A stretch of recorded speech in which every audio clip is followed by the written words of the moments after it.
want to begin by congratulating the struggling students of Jadavpur. You had two back-to-back very successful struggles for the entrance test and for the medical students. This seems to be a complete country of struggles just now. Wherever you go, there is some resistance and struggle building up. You must have heard about what's happened in Delhi University just last week. After releasing the list of MPhil students, they suddenly said that the 50% will not be allowed. So a huge number of students who had earlier made it to the interview are suddenly finding themselves without a possibility of getting into MPhil at all. So the assault is from everywhere, and इसीलिए मैं जब ये मुझे subject दिया गया मैंने immediately हाँ बोल दिया. But I want to look at the issue of अल्पसंख्यक and minority not in the way that it is constructed, because I think we need to look at it in a very creative, ever-changing and dynamic way. कि जब हम लोकशाही की बात करते हैं, जमहूरियत की बात करते हैं और अल्पसंख्यक शब्द इस्तेमाल करते हैं, तो what do we mean by it? What do we mean by keeping, maintaining democratic rights, maintaining minority rights? तो मुझे, I just want to keep a few figures before you, which are very important figures. You are all very intelligent students. That I'm sure you're all aware, but we are in our prisons. हमारे जो jail है हिंदुस्तान में, भारत में, उसमें in our prisons our population is approximately 4.5 lakhs all over India, and out of this prison population, 53% are Dalits, tribals, and Muslims. 67% of are under trial. मतलब ये 4.5 लोगों में से जो लोग हैं, उसमें से 67 लोग, 67% are under trial. इसका मतलब है उनको कभी कोर्ट में भी पेशी नहीं आई है ये सोचने के लिए कि उनके खिलाफ जो आरोप है वो वाजिबी है कि नहीं वाजिबी है. So they are under trial. 67% of 4.5 lakhs are under trial, and 70% of these 4.5 lakhs are either illiterate or have only started after 10th class. मतलब हम ये मान के चल सकते हैं कि ये लोग में से जो हम अभी इनको हम माइनॉरिटी गिनेंगे, इनको हम कहाँ हमारे लेवल में कहाँ फिक्स करेंगे, क्योंकि ये हमारे क्रिमिनल जस्टिस सिस्टम के विक्टिम है. They are victims of our criminal justice system because most likely they don't have people backing them to take them to court, either a lawyer or a group or an organization. तो इसलिए हमारे criminal justice system वहीं पे थोड़ा सा अटक के आता है. उसके बाद हम भूखमरी पे आते हैं. Come to malnourishment, anemia. Let's look not at the issue of Adivasis or Dalits or religious minorities, but let's look at children and women. And if we look at children, 44% below the age of 5 years are malnourished, 72% of infants have anemia, 33% of women are undernourished, and 55% of women are anemic.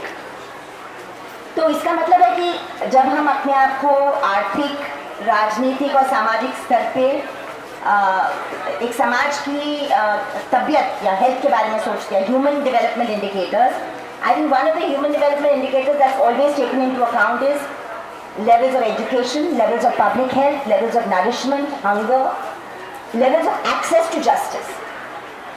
And on all these fronts, I think अगर हम साथ में मिलकर अगर अल्पसंख्यक की बात करेंगे, तो हमें पता चलेगा कि India is a country of different minorities.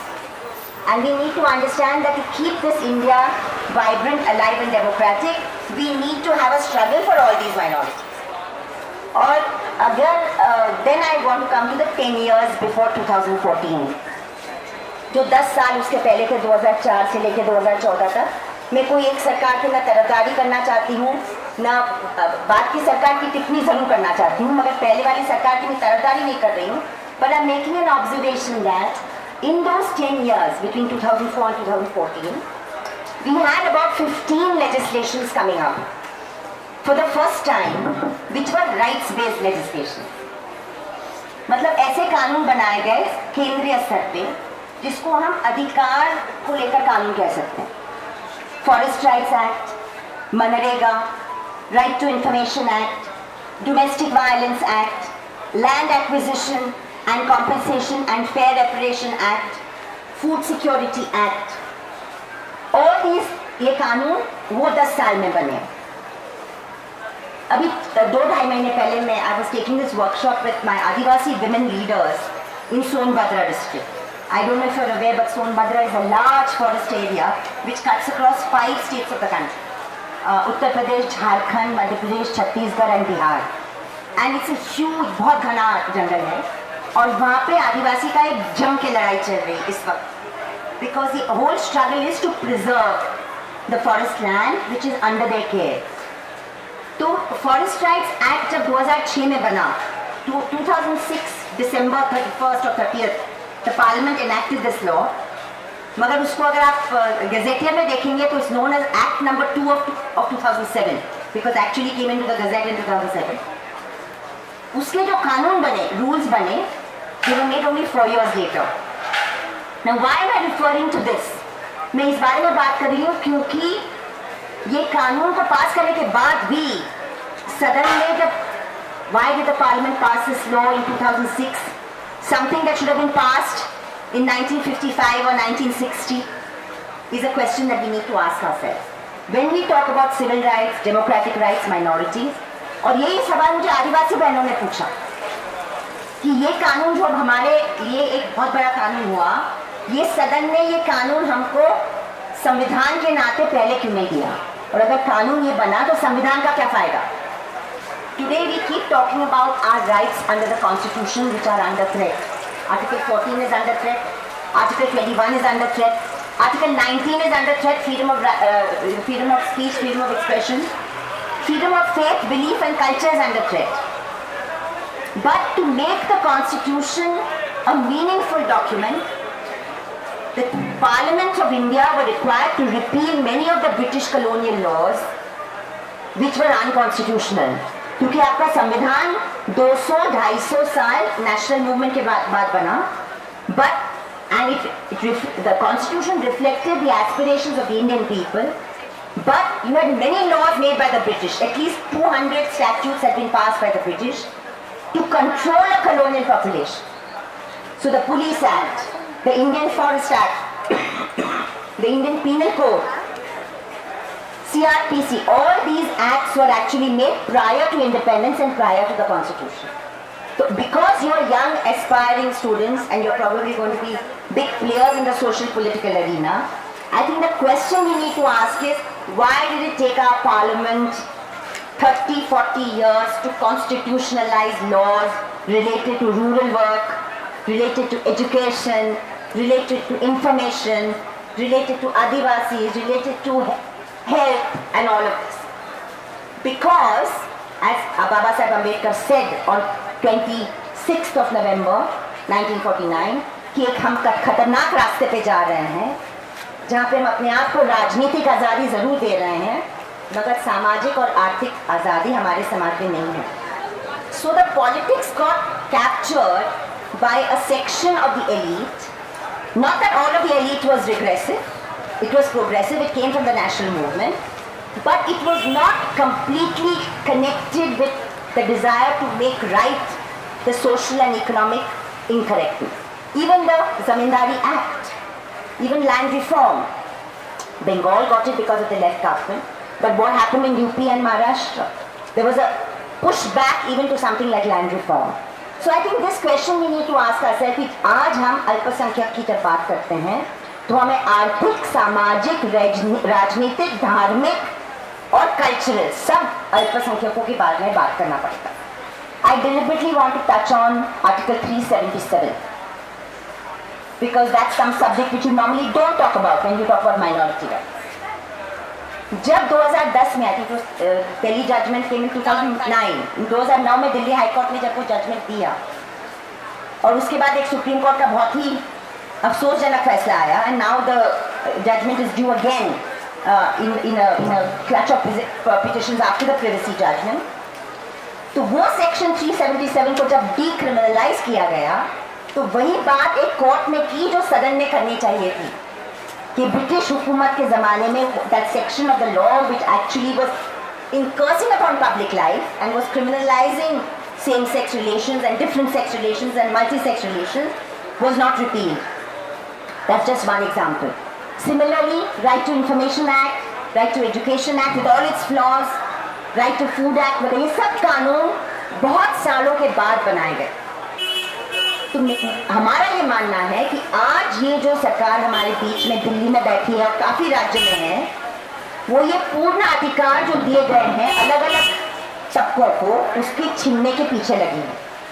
अल्पसंख्यक, धार्मिक अल्पसंख्यक सबसे आगाड़ी में उसके टारगेट पे है. There is no question that the religious minorities are the first target of this government, but they are not the only target. ये हमको समझना पड़ेगा. महिला, औरत, बच्चे, स्त्री, women and children are also the target. Adivasis are also the target. Dalits are also the target.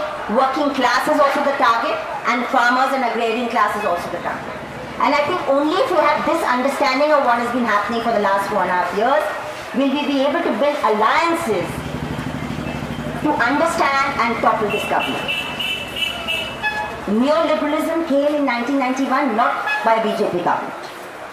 Lots of privatization of resources took place at that time. But yet, between 2004 and 2014, and I think that's one thing that the left front at the center can take credit for because of the pressure it put on the first UPA. Many laws were passed that were more right-centric, but it still took Parliament 50 years to pass those laws. And the question that we need to ask ourselves as citizens is, why did Parliament not pass those laws earlier? Now that the laws have got passed and certain rights have accrued to us, we find that all these sections are under brutal attack. और कोई भी आज लोकशाही को लेकर संघर्ष करने वाले अगर हम करना है, we have to build alliances between the various minorities who are under attack by this current proto-fascist regime. Why do I call it proto-fascist? If not fascist completely, because it is an ideology which rules this country at the moment. You have persons sitting in positions of constitutional power who do not believe in the constitution and actually openly say that they want to overthrow the constitution. ये मैं नहीं कह रही हूँ, आप RSS की website पे ही चले जाएं और आज आपको वी और आर नेशनहुड डिफाइन नहीं मिलेगा क्योंकि उन्होंने हटा दिया है वहाँ से. वो किताब 1936 में लिखी गई थी, फिर उसके बाद 3-4 एडिशन आए हैं.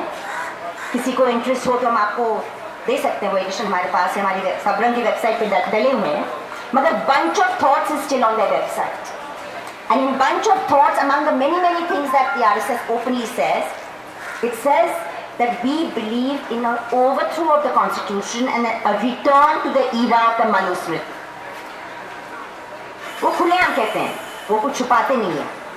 और इसीलिए मुझे लगता है कि हमें ये समझना ज़रूरी है कि आर्टिकल 14 से लेके आर्टिकल 30 तक के जो हमारे अधिकार दिए गए हैं, आर्टिकल 30 से लेके आर्टिकल 40 को हमको जो अधिकार, मूल अधिकार दिए गए संविधान में, and article 51A of the constitution, together make for a republic which is based on composite, egalitarian, non-discriminatory citizenship.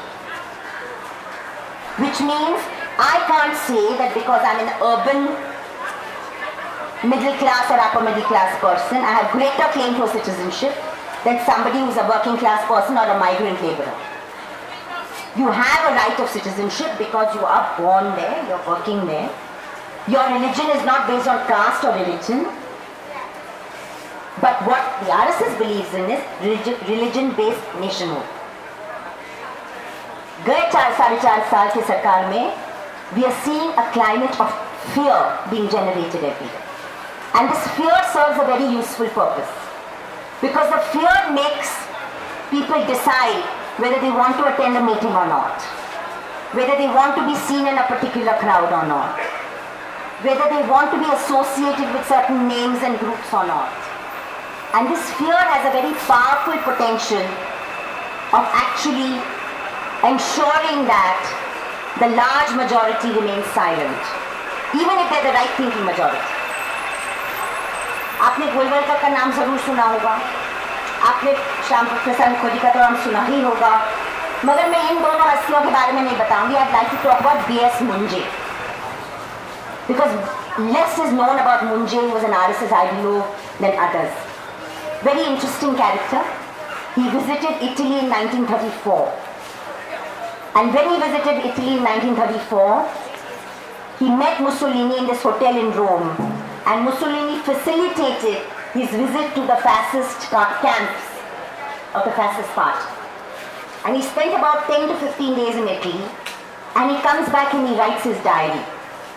वो डायरी लिखते हैं मुंजे साहब, और डायरी में कहते हैं कि मैंने जो वहाँ देखा, उसी तरह हिंदू राष्ट्र बनना चाहिए, उसी तरह हिंदुत्व का राष्ट्रवाद होना चाहिए. इसीलिए उन्होंने आके भोसला मिलिट्री अकेडमी शुरू की। भोसला मिलिट्री अकेडमी 9 या 10 भोसला मिलिट्री अकेडमी अलग अलग जगहों पे चल रही है। कुछ हमारे रिटायर्ड पुलिस और आर्मी वाले वहाँ पे ज्वाइन होके नौजवानों को एयरगन चलाना सिखा। Now why would you need to be trained in the air gun unless you were tomorrow going to use an actual gun? So this militarization of the mindset is what is fundamental to this belief, which is why we call it anti-constitutional, because our constitutional and Article 51A talks about furthering understanding between peoples, between different fraternities, dialogue, understanding, mature citizenship, not a militarized citizenship that curbs dissent and curbs free speech. मुझे साहब ने एक और बात भी कही थी।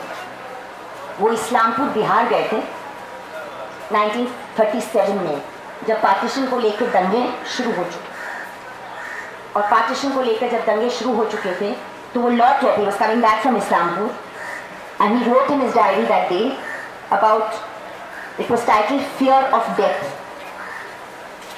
और उन्होंने कहा था उस वक्त कि मास कन्वर्जन और घर वापसी करने की भी जरूरत नहीं है, हमें सिर्फ एक भय का वातावरण पैदा करना। And why did he say that? Because as he was leaving Islampur, an elderly gentleman wearing a skull cap came and touched his feet and said, हुजूर आप मारना काटना छोड़ दीजिए, हम हिंदू बन के रहेंगे। Now this is the essence of what we are seeing today in India. This is the politics and the motive behind the lynchings that we are seeing. It is targeting a certain section, it is creating a sense of fear and apprehension in the rest, and it is succeeding in making complete complicit silence from the silent, even if it's the right thinking majority. जब आखिरी बार जब वो lynching की बात हुई थी, बहुत ही एक इंसिडेंट हुआ राजस्थान में वापस, सुप्रीम कोर्ट ने एक जजमेंट पास किया. Only after that the Home Minister spoke and a committee has been appointed of the ministers to look at this problem. और suddenly हमने ये headlines पढ़ना शुरू कर दिया अखबारों में कि fake news and WhatsApp is there behind this. और मुझे थोड़ी सी हंसी आई because there are many journalist friends here. I've been a journalist for 30 years and we all know the problem that rumor mongering and false news can create. But is that the real problem? The real problem is a law and order problem. Because when these lynchings have taken place, in over 60% of the cases, the police has either participated or stood by and watched. Are we going to accept this or not? Are we going to try and set this right or not?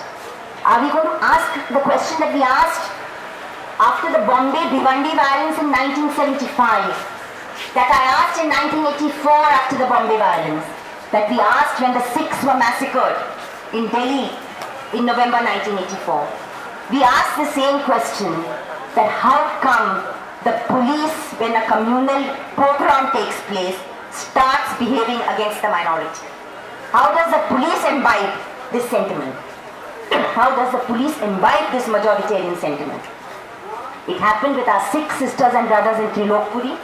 It happened in Naroda Patia. It happened in Cheetah Camp in Bombay.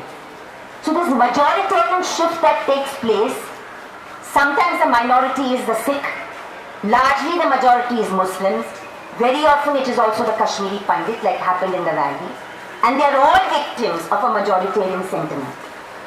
And I think it's important that हम actually democracy की बात के बारे में काम करना सोच रहे हैं, to preserve our democracy, we have to understand these different minorities because it's a fluid concept. It's a fluid concept. मैं आपको एक उदाहरण देती हूँ मालेगांव शहर का. Malegaon and Godhra are very similar. I want to share that experience with you. Both are weaving cities. They're both into weaving. And the cities have a large percentage of Muslim population. But the areas around them, it's the normal situation where the Muslim is in the minority and the rest is the majority. So very often we have found that in the city center of Malegaon, some politicians, to get mileage among a certain section, will issue or take forward programs that will antagonize and are blatantly communal. Let's face it, because I'm going to come to that towards the end to say that when we talk about communalism, when we talk about fascism, there is no doubt in my mind that it is only majoritarian communalism that can change the character of the state in this country. But we have to always understand the history of partition. We have to address issue between 1847, 1905. Bengal has seen it between 1905 and 1937. That minority communalism is a very useful trigger for majority communalism. And if we are in this battle, and if you talk about protecting minorities, I'm also interested in protecting the minority, the dissenter within the minority community, and the minority women who are fighting for their rights within the minority. We cannot be looking at it without, it's a more difficult way to do it. It's far more difficult, कठिन है रास्ता, क्योंकि फिर दोस्त दुश्मन की रेखा थोड़ी सी confuse हो जाती है, मगर ये करना पड़ेगा, रिस्क लेना पड़ेगा, क्योंकि जब हम शॉर्टकट लेते हैं तब कभी ना कभी या ज़्यादातर मिडिल ग्राउंड जो होता है मेजॉरिटी और माइनॉरिटी में वो अपने हाथ से निकल जाता है. That middle ground person begins to wonder why this kind of one-sided politics. And I think it's very important today to cover that middle ground and to communicate with that middle ground who are not fascist, who are not communal, who have the instincts on the right side, but who are bothered by some of these things. And I just want to say that because I hope that this can be also opened up to a discussion. I don't want it to be a one-way street because that's no fun in it. We are a small enough group, let's have a discussion after this. But what I would like to say is that around 2006 or 7 or 8, there was a move nationally to have a caste census. I पता नहीं आपको पता है कि नहीं, caste census की बात हुई. Caste based census होना चाहिए. अभी उसको भी लेकर बड़े सवाल उठे कि why do we need a caste based census? न जब भी ऐसा सवाल उठता है कि why do we need a caste based census, ज़्यादातर वो सवाल privileged section से उठता है, क्योंकि privileged section जो है, जो शहर में रहने वाला, जिसके पास नाम है, कास्ट है, पैसा है, पोजीशन है, उसको पता है कि बेटी बच्चे की एडमिशन के लिए उसको वो कास्ट की जरूरत नहीं है सर्टिफिकेट की, वो सिर्फ एक फोन कॉल करते हैं और उनको वो मिल जाता है. मगर अगर वो कास्ट सेंसस बाहर आएगा, there was a big move 2008-2009 और अचानक वो मूव के बाद उसको दबाया गया. कास्ट सेंसस के फिगर्स आज भी केंद्रीय सरकार के पास है, सेंसस डिपार्टमेंट के पास है, मगर वो बाहर नहीं किए. मुझे लगता है अगर वो बाहर आ जाएंगे आज नहीं तो कल, तो कभी कभी नौजवानों के मन में भी तो ये शंका आती ना रिजर्वेशन को लेकर, ये भी दूर हो जाए, क्योंकि हमें पता चलेगा कि हमारी दौलत, हमारी पॉलिटिकल पावर, हमारा सोशल पावर, हमारा कल्चरल पावर किस तबके के पास है. आज भी 70-75 साल के बाद किसके पास ये आज भी पूरा होमोजेनियस पावर किसके पास है. So these are some complicated issues I thought I would share with you. I believe that even today we have not managed to develop a nuanced understanding of how to battle communalism. It is something we've been trying to do for 30 years now, because it is a battle that needs to be fought culturally, politically, economically and legally. Legally, to some extent, we succeeded in Gujarat. We got 68 cases we fought, and we got 172 convictions. 124 were life imprisonment. और वो भी एक अनोखी कहानी थी, क्योंकि हमने बहुत ही डिस्कशन कम्युनिटी के साथ, Muslim community which was a victim community, we had long discussions and we said we will not ask for death penalty. We will ask for life imprisonment. और वो डिस्कशन बड़े अच्छे थे.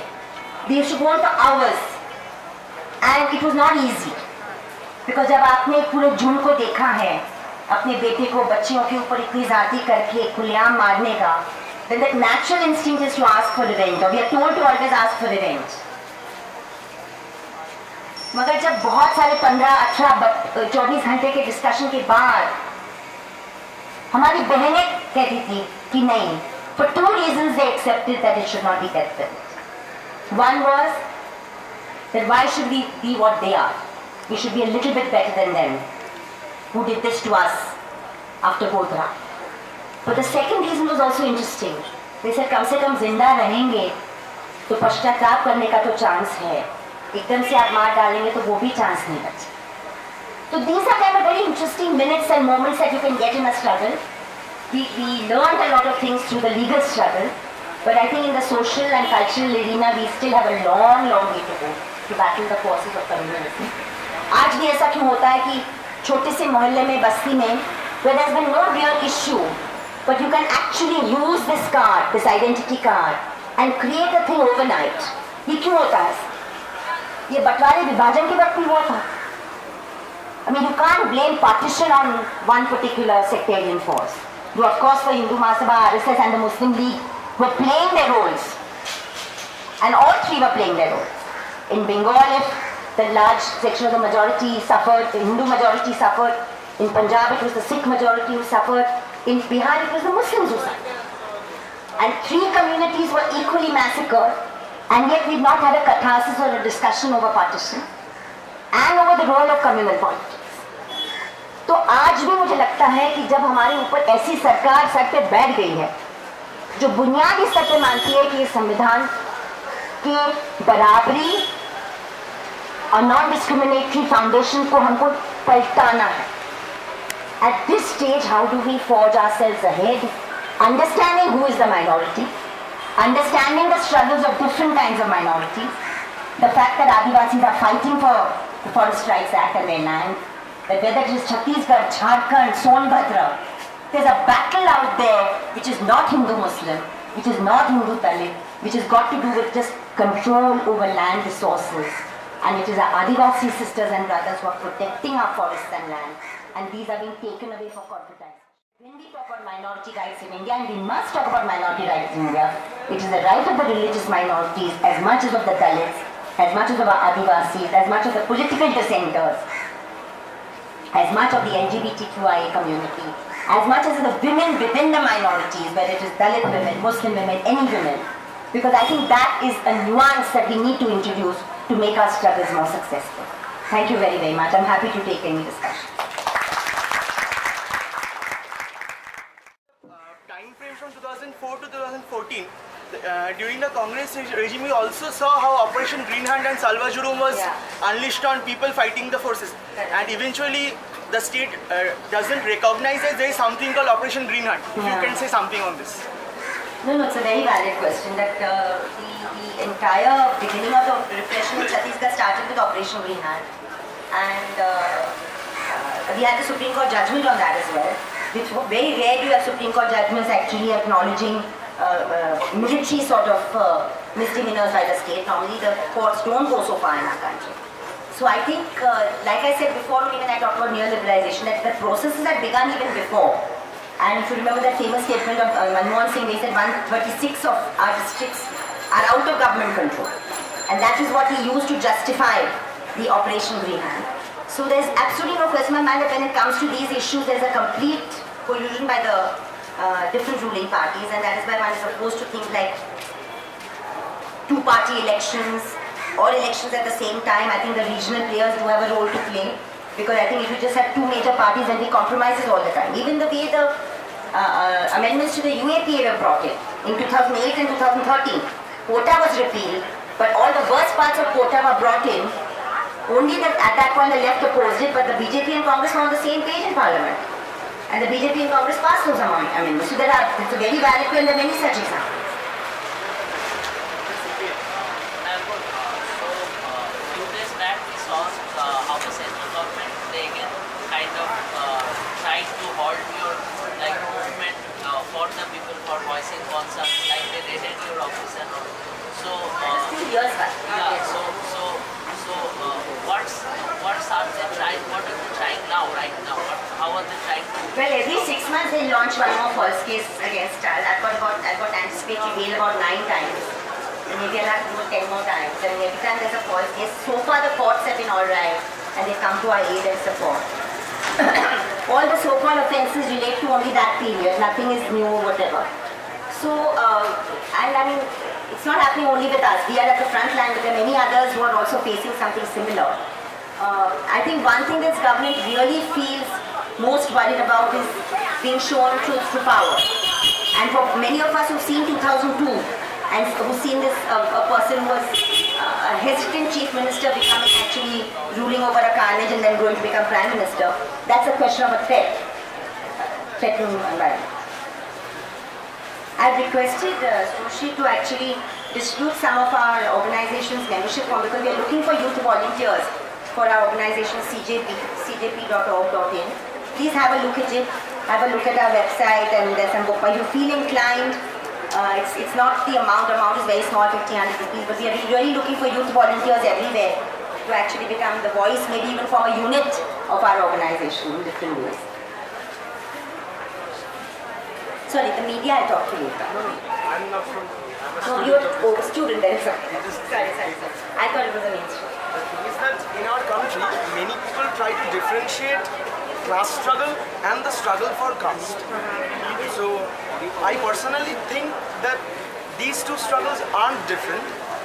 If you could reflect some light upon the fact that how these two struggles can be linked.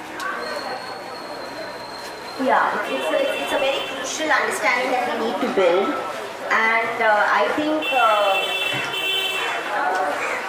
there has been a distance between the so-called Ambedkarite struggle and the left struggle, and the way it got articulated best was when Kanhaiya said Lal Salam and Jai Bhim, it was an attempt to definitely bridge that. Honestly speaking, I feel unless the left on the one hand and Ambedkarites on the other are able to together see that without caste you can't understand class in this country, and without class you can't understand caste in this country, both movements are going to suffer and remain splintered. Because heightened attachment to identity without looking at class is a problem, but equally well, non-representational politics, not giving due representation, not recognizing caste is also a serious issue. So I think both sides need to actually have serious introspection. And I don't know, I'm sure many of you are avid readers, but please read Ambedkar on his address to the Labour Conference, on his address to the Communist Party of India, and he was actively engaged, till for whatever reason he had his differences, but many people have differences for many reasons. But for many years he was actively engaged in what he saw as a communist possibility, till he found that the formation of the Communist Party for him was problematic in the structure. But there have been many attempts, and there should be many, but they should be serious, and they need to be both theoretical and practical. Yes, sir. Sorry. First question is that how do you think the situation in India should be presently then? And the second question is that what specific role do you think students have in this entire?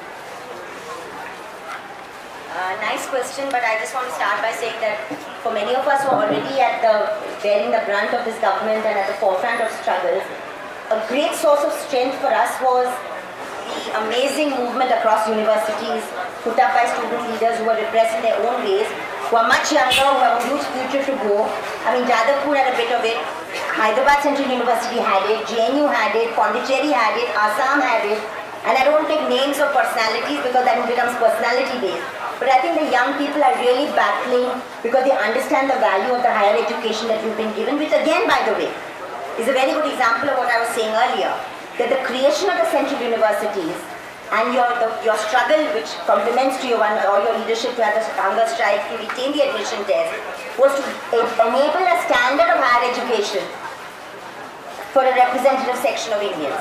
What is actually happening in JNU and DU today, and once they destroy those two, they set about destroying everybody else, is that you will not allow a certain section of youngsters from more diverse backgrounds to ever privilege with higher education. That is the whole aim. So you talk about skill Indias and you talk about pakoda making, but you don't want people to talk about sociology, politics, philosophy, science, rationality, logic. Because when they do, they can stand up and say tomorrow, Teesta, this proposition is wrong, we feel differently. So entrenched positions can be questioned. And that democratization of the university structure also took a while happening in India. It didn't happen automatically. It meant unions fighting for it. It meant teachers' unions fighting. By creation of the structure, it did not happen. Let's not forget that even in America, till 1960s, you had segregation in the first 5 rows of the bus. So getting an independence or getting a first right or getting amendment of the constitution is not enough. You have to have a huge struggle, consciousness and backing for it. So what you need to do is much more of what you've already been doing. Not fearing for necessarily the immediate future. We too were in standard 10 when the emergency was lifted. And I was giving my standard 10 exams in 1977. I remember my father telling me, forget about your exam. Just get out and campaign. Ensure that this party is thrown out. And we made sure that in Bombay and all the neighboring areas, the Congress party didn't get a seat. So I think that's the kind. Today, not a single election should go cards. Whether it is at the corporate level, corporation level, Zilla Parishad level, assembly level or parliament. Political power is where they are the most dangerous. And of course, social and cultural power. So do much more what you've been doing.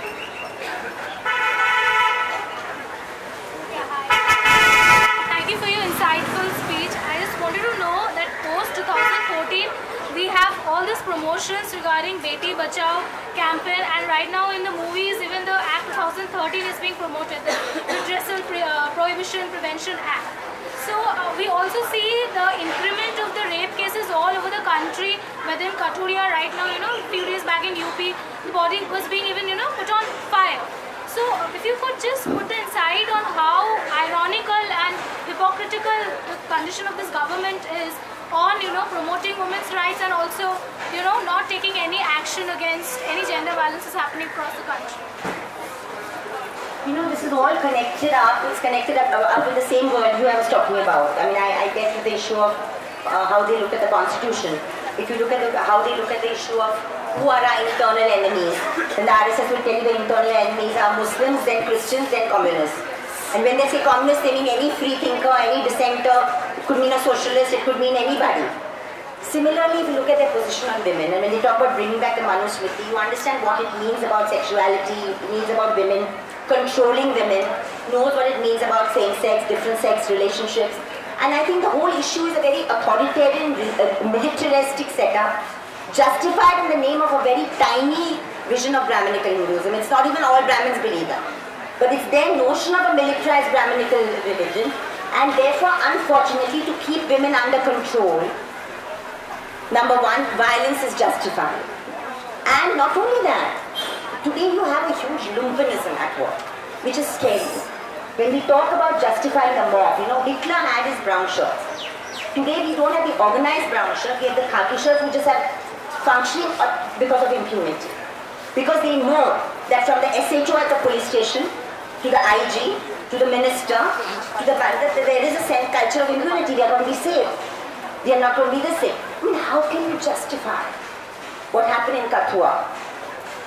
I mean, not only does that terrible incident take place on an 8-year-old child, but the accused people, policemen and lawyers, are felicitated and put into the state cabinet. And now one of them is made into an advocate general under governor's rule. That's not the centre's role. So the centre is sending a message to the offenders. The centre is sending a message to the offenders that we are with you. What you've done is correct. And nothing can be more scary in democracy. Therefore, the Beti Bachao, among other programs, is completely hollow because it doesn't mean anything. And I'm not interested in the gossipy stuff about how he treated his wife or whatever it is. I'd much rather people acknowledge the fact that you have a set of people in power today who don't have a sense of dignity, civility, and concern for equal rights. And the language of civility has also gone in public discourse. We have such crude, hateful language. And that's the other thing I'd like to appeal to all of you for if you sign up, is please join our Hate Watch campaign. A friend of the media was telling me just before the meeting started that hate messages are becoming rampant in Bengal. Hate messages are coming up. We would love you to send this to us with small translations because we are documenting these. Where are they coming from? What kind of climate do they want to build up? Who do you want to demonize? Because the moment you demonize, it makes it possible to attack. You actually justify that.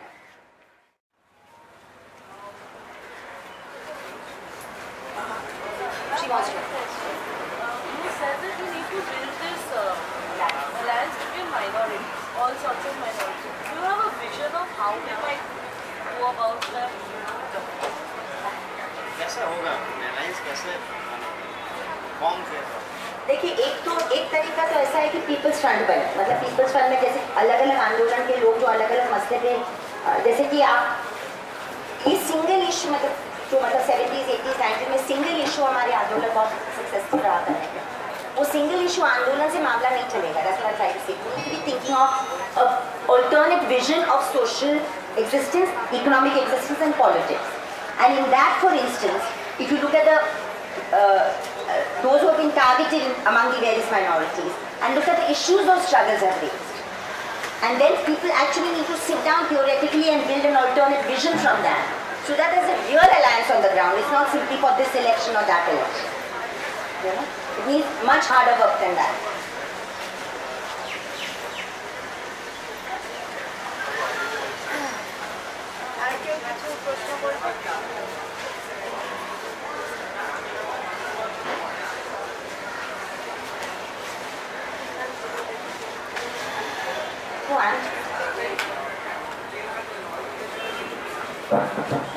আর কারোর কোনো প্রশ্ন আছে? তাহলে আজকের কর্মসূচি এখানেই শেষ করছি। Thank you so much. সবাইকে আসার জন্য ধন্যবাদ। আজকে এখানেই শেষ করছি।